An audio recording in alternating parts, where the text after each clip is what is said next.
Makakapanayam natin ang senatorial aspirant number 38 sa balota. Number 1 sa resulta. Yun, oh. Dante Marcoleta.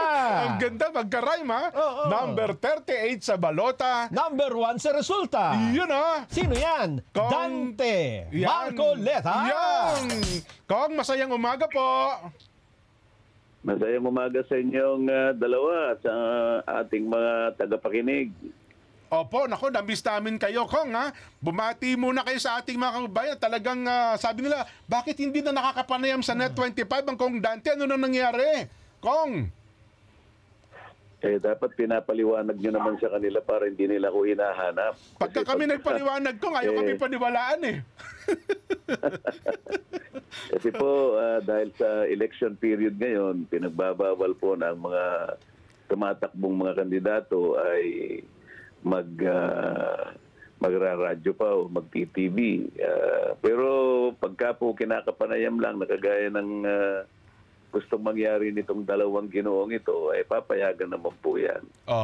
Anyway, Kong, ang gusto naming ibigyan ng highlight sa aming palatuntunan ngayong umaga, ito pong binabanggit nyo, kasi narinig ko doon sa mga campaign sorties ninyo, ito palang pag pinagsama-sama yung apat ba o 5 ayuda, ay aabot. 5 yan. 5 pala, oh. Aabutin ng halos 200 bilyong piso. Pero ang pinapaliwanag nyo, bakit ito'y, kumbaga, iaabot? Pwede naman pala na sa pamamagitan ng kanilang electric bill, 2,000 pababa, ay pwede sila makinabang at mas marami pa. Kung ipakipaliwanag nyo nga po itong binabanggit po ninyo. Kinonekta ko lamang yung issue ng kuryente sa tuwing ako'y nagsasalita dahil napakamahal niyan. Opo. Ngayon, para unang-una na natin sigurong mabigyan ng benepisyo yung mga nasa laylayan ng lipunan, yan ay hindi bababa sa 25 to 27 million Filipinos. Eh, naisip ko na lang, natatapatan ko na lang yung binibigay na ayuda o baka sakaling makabawas-bawas pa ng konti yung ginagasta ng gobyerno. Opo. Dahil nga sa, nung makakwenta ko, yung 5 ayudang binibigay ngayon, 194 billion. Hindi ko naman nakikita na ang halagang ito ay natatarget yung bilang na 25 to 27 million Filipinos na yan ang dapat makinabang sa perang pang-ayuda. So, kinuwenta ko na kapag ka pala yung kumukonsumo ng kuryente ng 2,000 pesos pababa, yan ay inilibre natin. Opo. Ang mabe-benefit diretsa ay nasa 27 million Filipinos na mahihirap. Okay. Ngayon, kung ang total niyan, 120 billion lang. Opo. Ngayon, kung titingnan mo yung 194 billion at 120 billion, meron ka pang sukli matitipid na 74 billion. Ibig sabihin, natulungan mo na yung dapat tulungan na hindi bababa sa 27 million na mahirap na Pilipino, nakatipid ka pa kesa doon sa 5 ayuda na iwinawagayway ngayon. Dahil hindi naman lahat nabibigyan. Sa tansya ko nga wala pang 10% yung nabibigyan doon sa ayuda. Pagkatapos, yung mismong ayuda, hindi naman buong-buong na ibibigay. Pangkaraniwan, papipirmahan ka ng 3,000 pesos na AIC. Bibigay 1,000, kaya 500. Saan napupunta yung ibang hindi na ibibigay? Sa bulsa lang ng ilan. Ang naalala ko nga may sumbong nga sa atin sa gawin ng Laguna, may picture pa nung tumatakbong gobernador 1,000 ngayon, bago mag-eleksyon, another 1,000 para daw 2,000 ang makarating. Anyway, yun lang naman ang sumbong nila. Anyway, doon sa puntong yun, Kong, 27, so close na, halos na tugunan pala talaga yung pangangailangan ng ating mga kababayan na mahihirap na 27 million po ang bilang kung gagawin itong inyong panukala. Iyon nga kasi yung dapat targetin ng ayuda dahil sila yung pinakamahirap Opo. Ngayon, kung natatarget lang wala pang 10%, nawawaldas lang yung pera sapagkat hindi naman talaga napupunta doon sa dapat kapuntahan. Yung ating scheme na sinasabi, kung magsisimula ka sa 10,000 pesos, 2,000 pesos pababa, na target mo ng lahat, wala pang corruption sapagkat diretso sa kanila yon. Ayun, opo. Ano po ito, Kong? Pagkatapos, wala pang makakapagpasikat sapagkat dumiretso na sa kanila eh.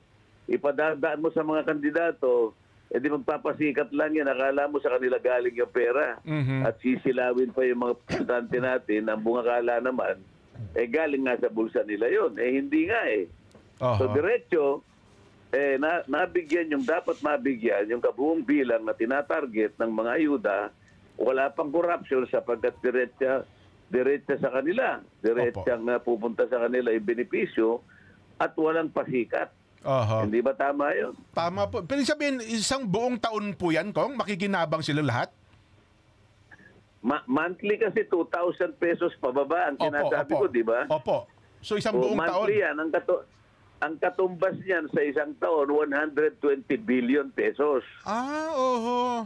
Mas mababa kaysa 194 billion na kwenta ng 5 ayuda na hindi naman napupunta sa lahat. Pinipili lang nila, mga kaalyado lang nila ang binibigyan. At saka kung yung convenience, ano? Kasi nakikita ko sa Bigayan yan, dito lang sa Quezon City, nagba-viral yung post na haba ng pila eh. Tama. Kung minsan pumipila sila, tapos wala naman pala. Oo, Kong. Mabuti sana kung nabigyan sa haba ng pila. Hindi ka na dapat pumila kasi nga, doon sa scheme na sinasabi ko, diretso na sa kanila yun eh. Opo. Wala ka nang pipilahan dahil wala ka nang babayaran. Pero pala, paano ho natin gagawin yung? Di ba may mga requirements na ipasa po kayo ukol doon sa 5 ayuda eh. Kung sakasakali na tatanggapin itong inyong rekomendasyon, ano po mangyayari doon sa mga tuntunin ipinatutupad doon sa 5 ayuda? Tatanggalin na yung ayuda na yan. At pagkatapos, ilalagay nga sa batas. Opo. Ilalagay nga sa batas nga na ang ating magiging... kasi dito sa batas ng EPIRA kasi, merong inililibre talaga. Opo. Ang inililibre ay yung gumagastos lang ng 200 pesos na kuryente. Katumbas ng 2 araw na pagsisindi mo ng ilaw pagkatapos wala na. Sino naman ang pamilya na magkukuryente siya 2 araw lang? Oo nga po. Nako, ito yung tinatawag nilang yung lifeline rate. Ang pinaka 100% na walang babayaran, 200 pagka kumukonso ka ng worth 200 pesos na kuryente. Sa'yo din, yung 200 pesos kalahating araw lang isinindi mo yung ilaw mo eh. Tama po. Sinasabi ko, imbes na 200, 2,000 pesos ang pinaka-cap. Bukod pa po ito sa talagang paraan para mapababa naman in general ang singil sa kuryente, Kong. Bukod yun. Kasi doon sa mga ibang paraan naman, kagaya ng palagi nating pinag-uusapan, yung mga nakasulat na sa EPIRA, katulad ng retail competition and open access at saka yung aggregation, pilitin natin ang ERC na gumawa na ng tuntunin, kaya nga hindi natutupad to, dahil wala nga tuntunin na ginagawa yung ERC. Pagkatapos, sabihin natin, yung system loss na yan, tanggalin na lahat yan. Sapagkat wala namang benepisyo na nakukuha yan. Ninakaw na kuryente nga, pipilitin mong ang magbayad si Jenso Barjaga at saka si Nelson Lubaw. Wala naman siyang kinalamanan doon sa pagnanakaw ng kuryente. Bakit sila pipilitin mo magbayad yan? Anyway, Kong, ito ang tanong namin ngayon kung kayo ba'y nasa Senado na, kasi marami ho nangako rito dati hindi naman natuloy. Naalala ko pa isa gusto ko, happy ka pero hindi naman po natuloy. Kung kayo ba'y nasa Senado, kumbaga, ito ho ba'y nakatatak sa bato na talagang ipupush po ninyo pag nasa Senado na po kayo? Ilalaban nga natin. At ako naman naniniwala na pag sa Senado na, malaki ang chance ang mailaban natin. Dahil meron tayong dagdag na kapangyarihan siguro doon. Dahil kung ikaw ay nasa mababang kapulungan lang, sa dami ninyo hindi kayo magkanta ugaga at yung sistema dyan, iba eh. Nakita mo naman yung panggugulo nila dyan. Nako, hindi, kumbaga, bentaha pagka kayo po yung nasa Senado. Kaya, ngayon nga po, Kong, ang... Bentaha nga sapagkat halimbawa, makikiusap ako sa leadership kung sino man ang magiging leader sa Senado. Opo. Pwede bang ibigay mo sa akin yung Committee on Energy? Magsisimula ako dyan, kao. Aba yung kapangyarihan na yun, gagamitin mo para ipatupad yung tama. Ayun. Kung gusto mong ipatupad yung tama, wala ka namang kapangyarihan, hirap na hirap ka. Kagaya ng nandito ako sa baba, sa House of Representatives. Opo. Gusto kong gawin. Wala naman akong kapangyarihan na gawin yun dahil miyembro lang ako, tinanggal pa ako. Opo.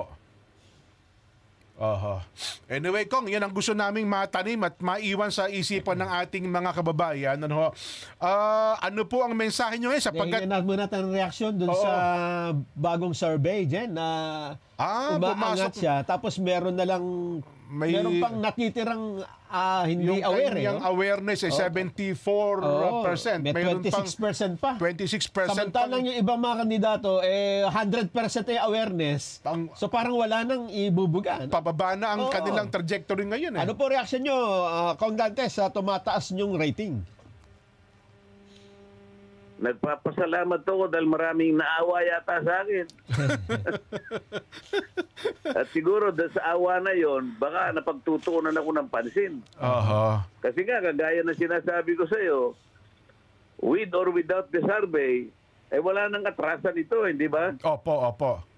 Hindi naman como sinasabi nilang tumataas na tayo, akala mo yun na yung basihan. Hindi, kinakailangan kung ano yung inisip natin gawin, kung paano natin tinatrabaho ito, tutuloy-tuloy lang natin. Tama po, tama. No? Marami pa pong mga probinsya sa kaduluduluhan ko ang naghihintay sa inyo. Sabi nila, makita lang namin kayo ng personal talaga namang labis na po ang katuwaan sa kanila, Kong. Totoo yan, Jen. Alam mo, ang buong akala ko sa Ormoc City, walang nakakakilala sa akin, sa layo na yon. Opo. Pinahinto ko yung sasakyan na ginagamit namin. Sabi ko, pwede ba, sandali lang, pwede ba, bababa lang ako sa dami ng tao rito, malapit sa palengke. Kapag ka mayroong nakakilala sa akin, kahit 3 lang, sinasabi ko, baka tumatama yung sinasabi ni Nelson Lubao. Opo. Di bumaba nga ako. Pagbaba ko, sinalubog ka agad ako Sabi sa kila, pinasok ko na yung palengke. Maski palengke pa lang. Kasi ang nakala ko doon, kagaya na palagi nilang sinasabi, di ka naman kilala sinubukan ko talaga. Random yan, random. O yung layo ba naman na Sambuanga, Sibugay na yun Ay, opo. Pagbaba mo pa lang sa airport, talagang kinakawayan ka ng tao, hindi ba lalakas naman ang loob mo? Yun ang aking pinagbabatayan. Doon daw po sa Ormoc, akala kapatid kayo ni Richard Gomez, Kong Yan ang maski na sa pagkatapos tumuloy nga kami ng Cebu. Opo. Sana man lang kung merong lugar na talagang ipinagkibit balikat, hindi. Makikita mo, yun ang nagbibigay sa iyo ng inspirasyon. Kahit na medyo alam mong medyo pagod ka na at kasi karaniwan napakainit. Opo. Mawawalan ka ng mawawalan ka ng pagod talaga pagka nakita mo yung mga tao nakangiti sa'yo at yung iba sumisigaw pa at kumakaway. Opo. Lalong-lalo na naman kapag ka nakakita ka ng isang matanda. Opo. Bigla kang yayakapin ng matanda. Maniwala ka sa akin, Jen. Yan ang aking pinagbabatayan, Jen. Opo. Kami ni Nelson, ang hinapangarap namin yakapin kami ng bata-bata Anyway, Kong. Darating din yan. Opo, Kong. Magbigay po kayo ng mensahe kasi alam nyo po, bawat sityo ngayon, maliliit na sityo, kaduluduluhang bahagi ng bansa natin, hindi nyo pa man po naaabot, pero ang balita namin, gumagawa na po sila ng aksyon ngayon na sariling Google nila, sariling gasto, sariling kakayahan ay gumagawa po ng kaparaanan para ipakita po ang kanilang suporta sa inyo, Kong. Baka may mensahe po kayo sa kanila. Sa lahat po ng mga kababayan natin na inaabot ng programang ito, lalong-lalo na po yung nagpapahayag, nagdideklara ng pagsuporta sa ating kandidatura. wala po akong salitang masasabi. Ang pasalamat o salamat ay kulang pa po na salita para ipahayag ko po ang aking walang kamatayang pagbibigay ng pagpapahalaga sa ginagawa po ninyo. At alam ko po na ito'y may pagtatagumpay natin. Huwag po kayong mag-alala. Kagaya ng palagi ko pong sinasabi, babalikan ko po kayong lahat para pasalamatan po kayo ng personal. Maraming salamat, Jen, Nelson. Ingat po kayo. Ninyo ang inyong ginagawa. Opo. At maasa kami babalikan nyo rin din na. Ano na? Oo. Bukas lang, babalikan ko na kayo eh. Kong, ingat po kayo.